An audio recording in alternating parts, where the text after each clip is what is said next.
आप देख रहे हैं TNB। कोरोना ने मानव जाति का वर्तमान और भविष्य दोनों ही बदल दिया है। इस महामारी ने जहां सभी क्षेत्रों पर प्रकोप ढाया, वहीं कोरोना ने धार्मिक स्थलों पर भी ताला लगा दिया। पर्व त्योहार सब कुछ फीके कर दिए। देश में कोरोना के केस लगातार कम होते नजर आ रहे हैं। माना जा रहा है कि कोरोना भारत में अब कंट्रोल हो गया है। इसलिए सरकार अब धीरे धीरे सभी क्षेत्रों में रियायत के साथ सब कुछ अनलॉक कर रही है।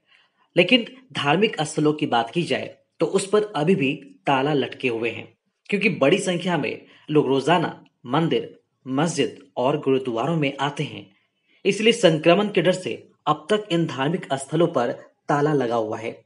लेकिन जब बात जगन्नाथ रथ यात्रा की आती है तो सरकार हर बार इस पर विचार करती है, हाईकोर्ट जाती है, सुप्रीम कोर्ट तक जाती है, ताकि भगवान जगन्नाथ का रथ यात्रा भव्य तरीके से निकाला जाए और ये परंपराएं कभी ना टूटे।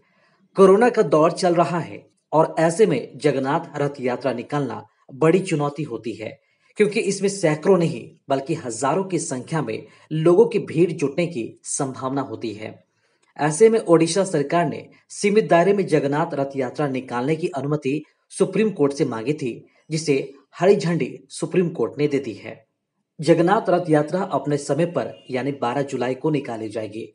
सुप्रीम कोर्ट के आदेशानुसार यह रथ यात्रा केवल ओडिशा के पुरी में ही निकाली जाएगी, वह भी सीमित दायरे में।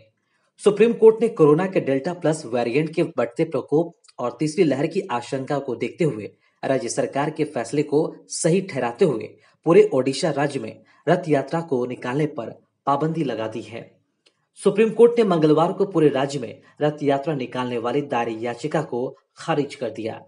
दायरी याचिकाओं में बारिपदा, सासांग और ओडिशा के अन्य शहरों में भी रथ यात्रा निकालने की अनुमति मांगी गई थी, लेकिन शीर्ष कोर्ट से रथ यात्रा निकालने की मंजूरी नहीं प्रदान की।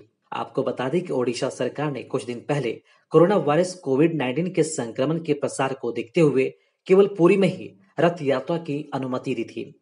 बाकी सभी जगन्नाथ मंदिरों के मंदिर परिसर में अनुष्ठान की अनुमति दी थी, परंतु जगन्नाथ पुरी रथ यात्रा के भक्तों ने इसके विरोध में सुप्रीम कोर्ट में याचिका दायर कर दी और बारिपदा, सासांग और ओडिशा के अन्य शहरों में भी रथ यात्रा निकालने की अनुमति मांगी थी। जगन्नाथपुरी के मंदिर में श्री जगन्नाथ जी, बलभद्र जी और सुभद्रा जी की पूजा अर्चना की जाती है।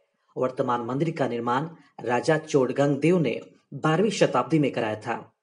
मंदिर का स्थापत्य कलिंग शैली की है। रथ यात्रा के दौरान श्री जगन्नाथ जी, बलभद्र जी और सुभद्रा जी अलग अलग रथ में बैठकर अपनी मौसी के घर पुरी मंदिर से 3 किलोमीटर दूर गुंडीचा मंदिर जाते हैं।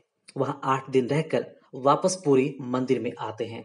जगन्नाथपुरी रथ यात्रा हर साल आषाढ़ मास के शुक्ल पक्ष की द्वितीया तिथि को आरंभ होती है और 8 दिन बाद दशमी तिथि को श्री जगन्नाथ जी, बलभद्र जी और सुभद्रा जी के वापस आने के साथ ही समाप्ति होती है। खबरों में फिलहाल इतना ही। देश और दुनिया की ताज़ा अपडेट्स के लिए लॉग इन करें www.thenationalbulletin.in पर।